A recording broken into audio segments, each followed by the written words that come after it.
Ladies and gentlemen, this is Captain Robertson here, bringing you all another update video. Now, I know it's been a while since the last one, with one of my viewers even asking if I'd actually died, but as most of you already know, I am a very busy man, and what little free time I have, I tend to devote to my many other side projects that I currently have on the go right now. So, as always, my YouTube videos tend to be a little sporadic to say the least. But rest assured, I will do my best to release at least one of them each year. Anyway, without further ado, let's take a look at what's been happening with regards to some of the games I do still play occasionally. First off, as many of you are already aware, next month sees the release of Cyberpunk 2077, which looks absolutely incredible, and I can't wait to have a quick shot on it myself. Sadly, I think I might have to wait for a few months after it comes out before I'm able to play it, as not only does it retail at £50 here in the UK, which is about $65 in the current exchange rate, but it's going to be a 70GB download, and despite my slow connection speed, it's probably going to run at a snail's pace on my 5-year-old computer, so I'm probably going to have to wait until high-speed broadband comes to my area, and I get a new machine with which to enjoy it. All of which is going to set me back a fair old bit of cash. The good news, however, is that during this time I'll get to watch other YouTubers review the game, and a lot of the inevitable early game bugs and balancing issues will hopefully be fixed by the time I'm able to play this one myself. So there's that at least. Also in this week's news, once again Keen Software House have posted another cryptic message on Steam that just says, "Buckle up, coming in November to PC, Scrap Race," along with some animated GIFs of a desert planet. This seems to suggest that we'll be getting yet another scenario and planet, similar to a few that we already have on the workshop, and very likely some more cosmetic DLC. In fact, I'd be very surprised if we didn't. Unfortunately, there hasn't been any further mention of any actual gameplay loop additions, improvements, or new blocks, so I'm very much hoping it's not just another half-hearted attempt to add things that we don't really need. Now, I apologise if I sound a little uninspired with this announcement, but given how mediocre that last DLC was, with the best things in it being the hinges and small grid doors, which, again, were already available as mods on the workshop, I am afraid I am beginning to lose interest in Space Engineers as a whole, as I'm finding myself bothering with it less and less these days. Mainly as there really isn't anything substantial to do anymore, other than recording cinematic or scripted let's plays and showcases on it, or just building for the sake of building in creative mode. But there's only so much of that you can do before even that becomes a little tiresome. In fact, there's actually a very good video that's been done recently by another content creator who goes by the name of TheMadSpider, which I will leave a link to in the description below, as he talks about the content problem in more detail. I do strongly advise you guys to go over and give him some support because, as expected, there's been quite a few fanboys that have descended upon him and tried to dismiss him, which is a shame as he does raise some very valid points. And he's done it all as a video rather than going round to that fancy new office mansion that Keen have recently bought for themselves and banged on their door, so kudos to him for that.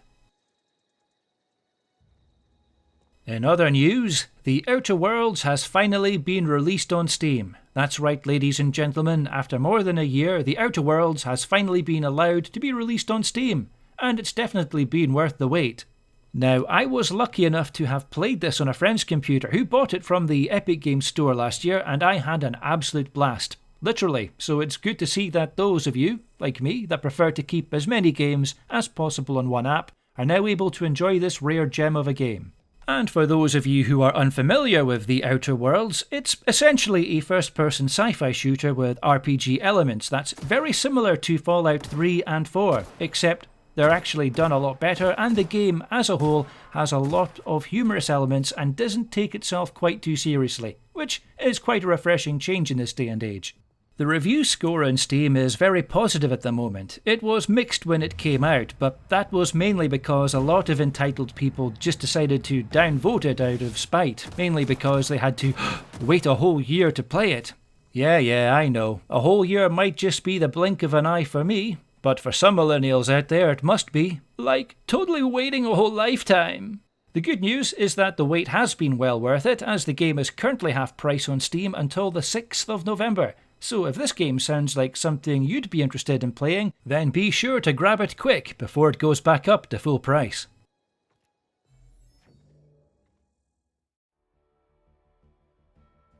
Coming back down to earth again now, Stormworks Build and Survival recently left early access and is now in version 1.0.18, and this release and its subsequent patches over the last few weeks have brought some cool new features into the game, including first-person tools and equipment, spreadable vehicle fires, seasons and weather simulation, new procedural rescue missions and transport missions, and a new career mode with an optional research tree. They've even done a poll recently, with many players requesting features such as nuclear reactors for the larger vessels, weapons, sails, natural disasters, and even AI-controlled ships and planes coming out among the top features requested. And the devs themselves have said that if these can't be added into the main game itself, then they'll certainly consider adding them into future DLC. So there's definitely a lot to look forward to with this one. And for those of you who haven't had the chance to check this game out in early access, now's your chance. And to celebrate it being 7 years since launch, Bohemia Interactive have officially released an update to bring Arma 3 to version 2.0. Good grief guys, honestly, I can't believe it's actually been that long. 7 years. Anyway, this update includes a free new firing drill, as well as a new colour edition of an existing firearm, a camo variant for selected gear, extra Steam achievements, and the option for players to now share custom compositions from the game directly to the Steam workshop. They can do this by accessing Arma 3's extensive library of weapons, vehicles, equipment, characters, structures, and props available, and arranging their in-game assets in the editor that comes with the game. And when they're done, all they need to do is save their selected assets as a custom composition and then click on the appropriate icon to publish it to the Steam workshop. And the best thing is, these compositions can include anything from full-blown military camps to specific roadblocks or checkpoints, a simple table and chairs, or anything in between. While this isn't a huge update, it certainly adds a few welcome features to the game, and once again it shows just how dedicated the devs are to supporting Arma 3, even 7 years after its initial release.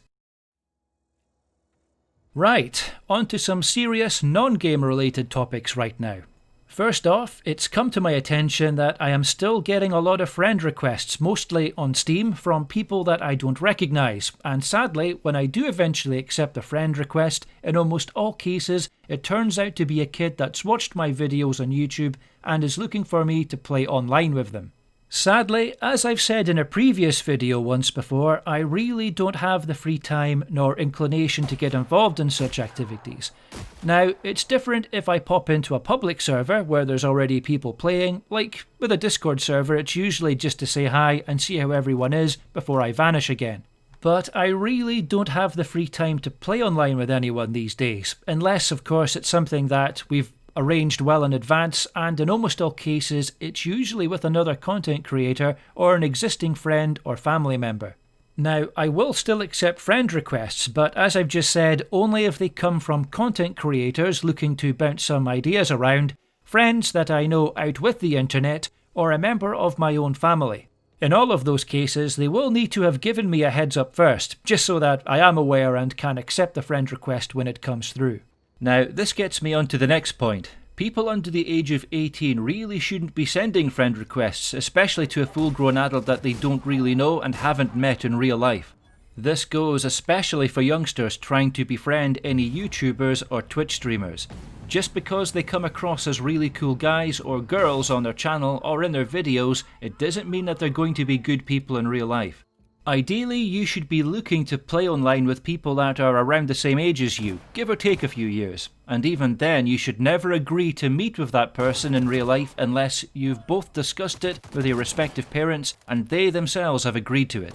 Likewise, I hope all you mums and dads watching this video right now have taken the time to explain to your kids the dangers of talking to strangers online, because, at the end of the day, as their parents, it is your responsibility.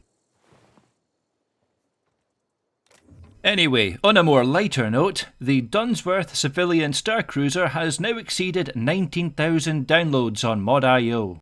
That's right everyone, the Dunsworth Civilian Starcruiser has held its place at number 2 on the front page of the most popular items overall on Mod.io, exceeding 19,000 downloads and 3,900 current subscribers. Now, this actually confused me to begin with, but I later found out that the reason for the disparity between the amount of downloads and subscribers is that apparently a lot of the people are subscribing to it in order to download it, then they're making further modifications to it, usually by adding more weapons and essentially turning it into a light military starcruiser. Whatever the case, given its insane popularity, I suppose I'd better make some kind of showcase video for it at some point, just so people that haven't actually downloaded it yet can see it in action. I would also like to take this opportunity to thank all the incredible people at Mod.io that downloaded and subscribed to this spacecraft. I honestly never expected a civilian variant to be quite so popular, and I'm really glad that so many of you are enjoying using it in-game. Well, ladies and gentlemen, it's that time again for this video's Q&A segment. The first question I've picked out of the comments comes from my esteemed colleague and long-time subscriber, Sean Walslau Holdren, who asks, do you find the experimental mode in Space Engineers to be irritating when it doesn't work? And in your opinion, what could be done to improve this? To answer that question, yes. To be honest, both John and I, as well as many other content creators out there, have found Space Engineers in general to be frustrating to work with, both in normal and experimental mode. Even after all these years, there's still a lot of bugs and glitches that haven't really been fixed, and while there's definitely been an overall improvement since back in the days when John was around, it's still a bit of a buggy mess, and our creations still have a tendency to act oddly, especially whenever there's rotors, hinges or pistons attached. As for how to fix it, well, that's for the developers to do. It's not as if they haven't had enough time to work on their game, it might just be that the work required in order to make those necessary fixes are, sadly, outwith their ability to do so. But saying that, they have advertised their need to hire new members of staff, so that at least shows that they're trying to make an effort. The next question comes from Mohammed Shah, who asks, I thought it was just your impersonation, but I watched some videos of Jean-Luc Picard and Brian Blessed and they do both speak similar IRL. Why is that? Ah, I think you mean impression. If I was impersonating someone, that means I'd be dressing up like them and using prosthetics to make myself look like them too, which I can safely say I certainly don't do. Especially as it's just me sitting here behind the microphone, so yeah, if I started doing that, I think everyone else that knows me would start to get a little concerned. To answer your question as to why Sir Patrick Stewart and Brian Blessed have a similar-ish accent in real life, when Brian's not shouting that is because that's not their original accents. They're both classically trained actors that started their careers in theatre and are of the generation where they were actually taught to speak a certain way. You'll actually notice this with a lot of other similar actors, such as Sir Ian McKellen, Jason Isaacs and Timothy Dalton, in that while their voices are all slightly different, their accents are all very similar, but sometimes their original regional dialect does come through on the odd occasion, but not often. For my American and Canadian viewers here, the closest example that I can use as a comparison from your own history is probably the old-fashioned mid-Atlantic dialect that a lot of American actors, actresses and media personalities used back in the 1920s, 30s and 40s. If you're not sure what I'm talking about, then you can go and watch some of the old-fashioned black and white movies and TV broadcasts on YouTube from back in those days. Essentially, it's just a way that many of them were taught to speak in order to eliminate a lot of the regional dialects and to sound more professional to their audience. Likewise, if you hear my voice acting for both Captain Varys and Jonathan Twain, you'll notice that while they do have similarities, they are quite different, just like the real-life counterparts I've based them off. For example, Jonathan Twain would say something like, Captain, I have a lucrative business proposition for you. While Captain Varys would say, Captain, I have a lucrative business proposition for you. So whilst they are quite similar, there are definite differences between the two of them. And again, this will be easier for someone who's a native English speaker to notice because they'll be more familiar with those differences, particularly with regards to accent and dialect. Now, I'm always going to get the occasional comment that says, "Oh, that just sounds like the same guy doing a different impression." And, well, yeah, Einstein, that's because it is. But if you think you can do better, then by all means, please do. Usually that's enough to make any smartasses shut the hell up, but you're always going to get the odd troll, but hey, that's what the delete button's for. The next question comes from SpaceMonster505, who says, "Now that Starbase and Dual Universe are coming out, do you have any interest in those games?" And my answer to that is, not in particular, as they're both primarily multiplayer focused, but I will be watching them closely. I've mentioned why I'm not a big fan of massively multiplayer online games in a previous video, and that still stands, but if those games allow an option to start a private server, or allow offline gameplay with a half-decent gaming loop, and or storyline and goals, then I may actually be tempted to give them a go. The game that's gained my most attention lately is one called Starship Evo, which looks very promising so far, and despite being worked on by a solo developer, much like Void Destroyer and Void Destroyer 2, it's coming along in leaps and bounds, and already has some features that put space engineers to shame, quite frankly. Again, this is one I'll be watching very closely as time goes by, and if it turns out to be worth playing, as a game as well as a sandbox, then I very well may find myself playing this one too. The next question comes from Commander Cynthia Price, who asks, "A well-known director has caused a storm by saying streamers should pay developers for playing their games. How do you feel about this, and are you for or against it?" And my answer to that is, this is only something I've only recently been made aware of, and to be honest, this really doesn't affect me as such, as I don't stream on Twitch or any other platform, and the videos I release on my YouTube channel are not monetized. I'm just a hobbyist and I do this for fun more than anything else. My initial thoughts were that his comments were a bit silly, but that was until I looked a bit deeper into where they're actually coming from. A lot of Twitch streamers, now not all of them, but a lot of them, earn quite a substantial amount of money just by sitting at home, goofing off, playing computer games and broadcasting it over the internet. In fact, some of them have earned so much recently that they've bought themselves top-of-the-range sports cars. Some of them even have mansions, and recently one particular streamer even donated, I kid you not, $10,000 to another relatively unknown streamer just out of generosity. So it's not as if they're short on cash by any stretch of the imagination. And I'm not even going to get started on the ones that have sponsorship deals. Now, the thing is, they've made the majority of this money from playing games. Games that come with their own wide range of end-user licensing agreements, which can and will be changed for any future product at the whim of the publisher. So if they see all these people making money using their product as a base from which to do this, and it goes against anything in the EULA, then they are well within their rights to ask that streamer to stop and remove their content or face legal action. And the thing is, they can probably even do this for existing titles even though they initially turned a blind eye to it.